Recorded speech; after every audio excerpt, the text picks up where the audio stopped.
Gracias, muchísimas gracias. Lo primero que quisiera hacer es agradecer a quienes publican esta revista por la invitación que me hicieron primero para publicar yo en ella y en segundo lugar por la invitación de decirles unas pocas palabras hoy a la aparición del número dedicado a la justicia.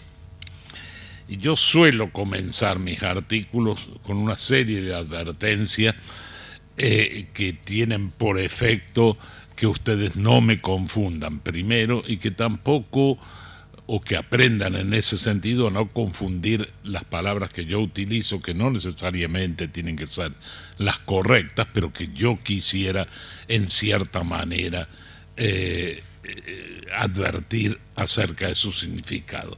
Uno de estos problemas, porque las advertencias son varias, uno de estos problemas es que yo no confundo, como sí lo hacen quienes fueron durante mucho tiempo de mi vida colegas míos, es decir, jueces del Poder Judicial, la palabra justicia con la palabra Poder Judicial. El Poder Judicial es una tarea, una función del Estado, en general se puede decir que busca impedir que los ciudadanos o los ciudadanos y el Estado o dos estados en una confederación o en el orden universal, dos estados también adheridos al sistema universal de derecho internacional, puedan conseguir la paz, no solo la paz jurídica, sino la paz real directamente. Para eso existe la administración de justicia, por eso existe el monopolio de la puerta pública en el Estado, que gobierna precisamente y a la que le pone límite el Poder Judicial, o le debería poner límite el Poder Judicial. La palabra justicia enuncia un valor sujeto a definición. Yo no voy a intentar definirlo hoy, incluso con una definición política. La palabra Poder Judicial enuncia, en cambio, a mi juicio, una función del Estado cuya meta principal es precisamente el lograr la paz, impedir que los conflictos se solucionen mediante la fuerza que mi compañero acá de mesa ha llamado bruta o, digamos, irracional, no regulada.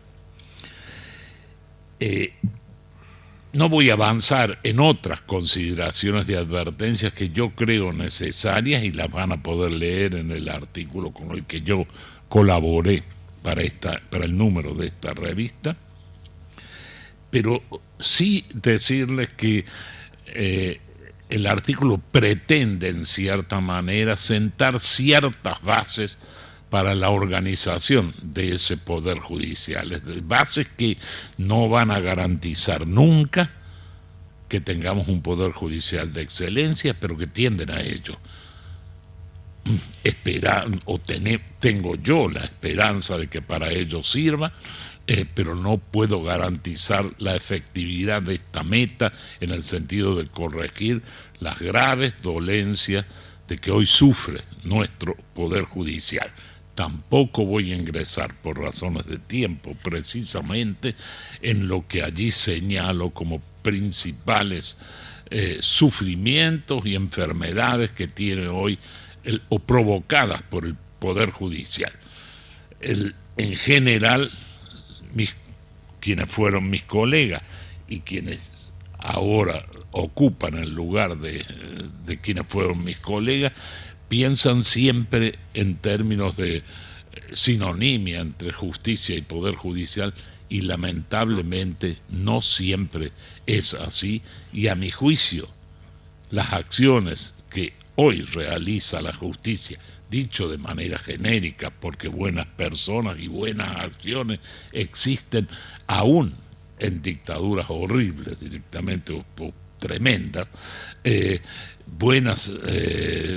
no estoy hablando de nadie en particular, pero sí en general los resultados provocan, por lo menos a mi juicio, asombro, y provocan tal asombro que han generado entre nosotros dos con mi pesimismo y el optimismo de Raúl, un verdadero contrapunto por intermedio de página 12 sobre qué es lo que debería ser o lo que es hoy actualmente en realidad el derecho.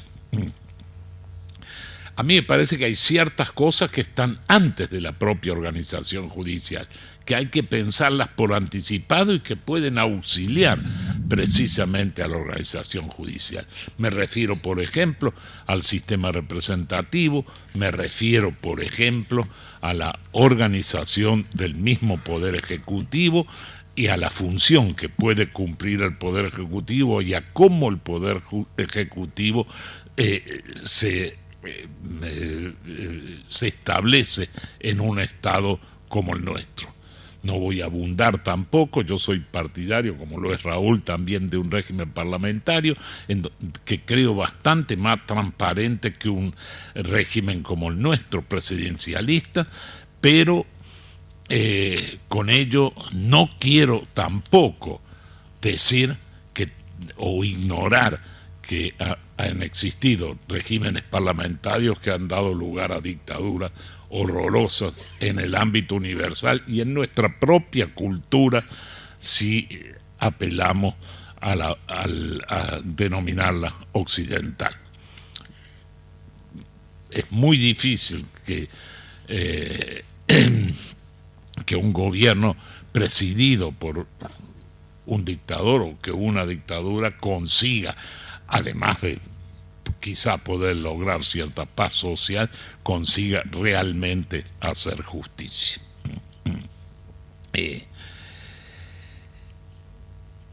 Me parece que un régimen parlamentario pondría en claro de antemano las coaliciones que hay que realizar para poder obtener la mayoría parlamentaria a fin de gobernar, cosa que hoy sucede no muy claramente y que nuestra Constitución, me corregirá nuestro constitucionalista si estoy equivocado, tampoco define, porque las únicas palabras que utiliza para el régimen representativo es la prohibición de las personas individuales de gobernar por sí mismos, de pretender gobernar por sí mismos, en el sentido que el pueblo no gobierna sino por intermedio de sus representantes elegidos. Y más allá de ello, el derecho constitucional al menos y el derecho en general dentro de nuestra nación no nos aclara absolutamente más. Sin embargo, presenciamos todos los días cómo personas electas dentro de una agrupación política que se ha presentado a los comicios pronto abandonan ese marco que le conforma el partido político o la alianza que han constituido para los comicios y pasan a militar dentro de una organización contraria en los comicios. Yo creo que el régimen representativo es algo que puede corregir y que debe corregir y que también va a incidir sobre la organización de nuestra administración de justicia. No voy a decir más palabras sobre esto, porque sobre esto no versa el artículo mío, aunque desarrolla un poco más lo que yo pretendo decir. La segunda cuestión que debería convocarnos antes de pensar en cuál sería la organización judicial necesaria es la competencia de los órganos que integran el Poder Legislativo. Y allí también, gracias a Dios, coincido con Raúl en el sentido de que es preciso cambiar la competencia del Senado de la Nación. No solo la competencia, la verdadera representación popular está en la Cámara Baja, en la Cámara de Diputados, la Cámara de Senadores. En cambio, la representación de los estados federados, de las provincias argentinas y hoy en día también de la ciudad autónoma de Buenos Aires, donde estamos. Cambiar la competencia del Senado en tanto no sea necesario para la legislación común, sino solamente para aquella que interesa a o para aquella que interesa a los estados federados, me parece un axioma que también va a ayudar, como vamos a ver, a ordenar la organización judicial. Yo, por otra parte, no soy partidario de los consejos de la magistratura, creo que han fracasado, no solo aquí en nuestro país, sino en aquellos países que fueron pioneros en la creación de los consejos de la magistratura, y por lo tanto postulo también una devolución de los poderes del Consejo de la Magistratura en la promoción, en la exclusión, en el derecho reglamentario y en la administración de la justicia al Senado de la Nación. Esta es la verdadera, a mi juicio, siendo la administración de justicia, como lo vamos a ver rápidamente, la administración de justicia una cuestión repartida entre todos los estados federados que conforman nuestra nación, es propio que el Senado se ocupe también de todas estas funciones que hacen al nombramiento, remoción y al derecho reglamentario y la administración de el Poder Judicial. No concibo, en cambio, al Poder Judicial como un verdadero poder del Estado. A mi juicio, quienes remarcan que el Poder Judicial es independiente están utilizando el idioma castellano en un sentido totalmente impropio. Lo que quieren decir realmente es que cada juez situado en la situación de decidir es libre en esa función, es decir, no puede ser ni presionado exteriormente al Poder Judicial ni interiormente al Poder Judicial. El artículo busca también una serie de propuestas básicas dentro de la organización de la Administración de Justicia que, como les dije, no garantizan absolutamente nada. Tienden a que la organización judicial sea mejor pensada y más eficiente, pero de manera alguna pueden asegurar éxito en estas funciones. Me gustaría, antes de comenzar con unas cuantas de estas propuestas, proponerles un pequeño tallercito, sobre todo a quienes que lo conduzca quien es nuestro especialista constitucional. Yo no he encontrado en la Constitución que ahora nos rige, no he encontrado nunca, ni ahora ni antes tampoco, nunca la decisión de la Constitución de que deba haber 25 poderes judiciales, 24 provincias, conjunto con la Ciudad Autónoma de Buenos Aires y el Poder Judicial Federal, mejor dicho 27, porque llegamos hasta el exceso de que en la Ciudad de Buenos Aires hay 3 organizaciones judiciales que se reparten los casos que aquí suceden. Unos jueces a los que podemos llamar mal llamados, pero comunes o nacionales, como lo llaman normalmente, que son los que en las provincias tendrían, si fuera una provincia, la ciudad de Buenos Aires, tendrían competencia en los casos que llegan a su conocimiento. Otros jueces llamados federales que trabajan en casos excepcionales que están teóricamente regulados por la Constitución. La ley se ha metido también a regular cuáles son casos federales, yo creo que injustamente. Y una tercera organización judicial que es la de la propia Ciudad Autónoma de Buenos Aires. Esto es un despilfarro de organización y un verdadero embrollo para la organización judicial que no, a mi juicio, no tiene parangón en el mundo entero directamente. Yo, en cambio, creo, y se me dio en estos días por leer a Alberdi, ya por séptima vez por lo menos, yo creo que nada de esto dice nuestra Constitución. Nuestra Constitución ha querido fundar un poder judicial único, a mi juicio. No se ha referido muy bien a él, lo mismo que a Alberdi, que ha sido amarrete, pero del cual se pueden sacar ciertas conclusiones. Ha querido fundar un poder judicial único, en donde los tribunales que realizan los juicios verdaderos, es decir, los juicios que los juristas llamamos juicios de mérito, están ubicados territorialmente. Hoy no existen más territorios federales. Cualquier granito de arena de nuestro país pertenece a algún estado federado directamente o a la ciudad autónoma de Buenos Aires, para no entrar en litigio con si se trata o no de un estado federado, de tal manera que todos ellos tienen jurisdicción territorial y todos ellos pueden organizar sobre la base de sus propias constituciones los juicios de mérito en todas las materias, no solo en el derecho penal, los juicios de mérito que se producen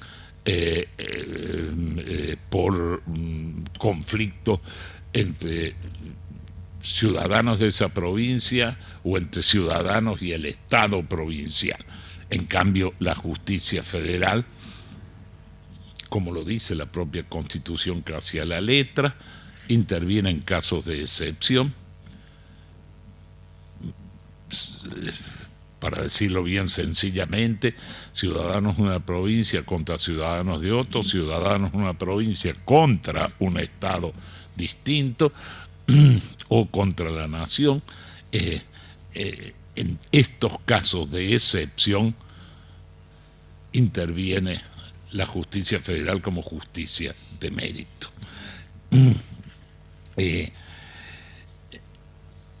A mí me parece que la concepción dejaría para la justicia federal como justicia regular dos organismos judiciales sumamente importantes, en donde que serían el núcleo de lo que hoy llamamos justicia federal. Por un lado, la Corte Suprema como único tribunal que puede anular la aplicación de una ley por ser contraria a la Constitución Nacional. Yo no creo en el sistema que le confiere a 20.000 personas en todo este país, suponiendo que fueran 20.000 los jueces, quizás sean más, el poder a cada uno de ellos de no aplicar las leyes por considerarlas él particularmente inconstitucionales.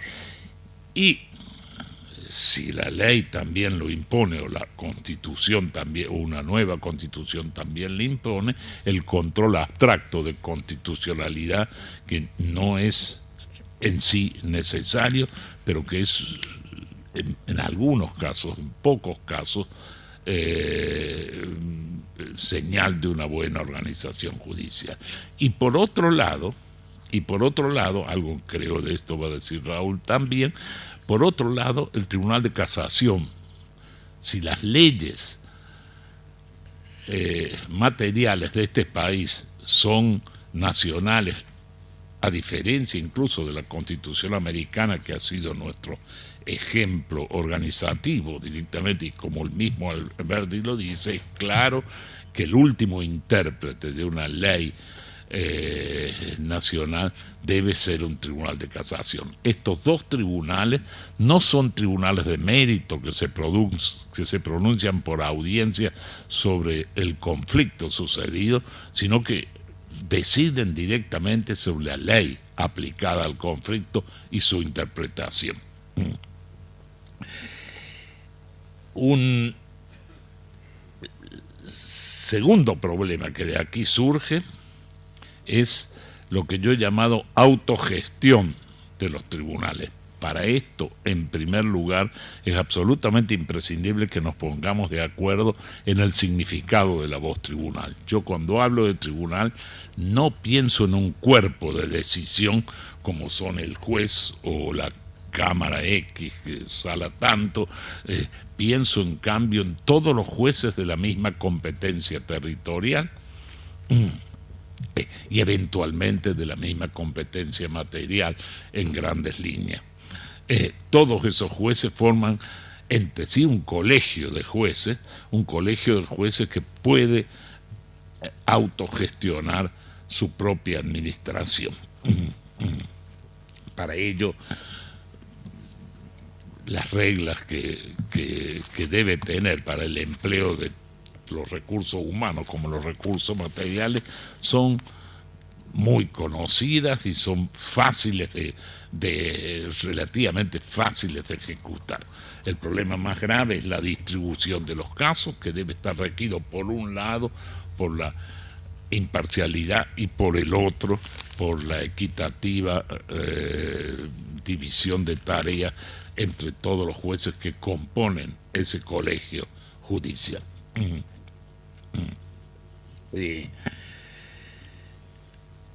Un tercer problema, a mi juicio, que hay que tratar no es, como alguno ha querido decir, la movilidad de los jueces. Yo creo que los jueces son inamovibles mientras dura su buena conducta, pero sí el tiempo por el cual son designados.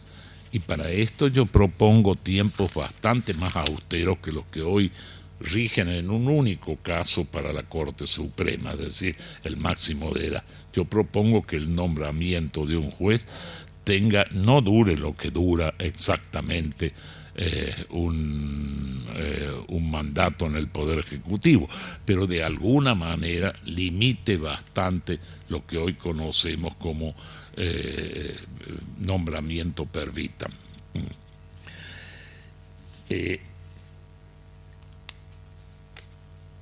Este nombramiento temporario de los jueces creo que aliviaría el problema de la coacción externa, es decir, de los otros poderes, a veces legítima. El poder legislativo coacciona al poder judicial, lo coacciona con un instrumento legítimo y legal, las dos cosas al mismo tiempo. ¿Cuál es la ley? La definición de la libertad de un juez es precisamente el conocimiento y la aplicación de una ley del Congreso. De tal manera que cualquier fórmula de lo que se ha dado en llamar independencia judicial habla de que los jueces son libres de dar su propia decisión, pero están solo sometidos a la ley del Congreso. Hasta allí la influencia externa. E internamente pretendo desarrollar con esta definición de cuerpos judiciales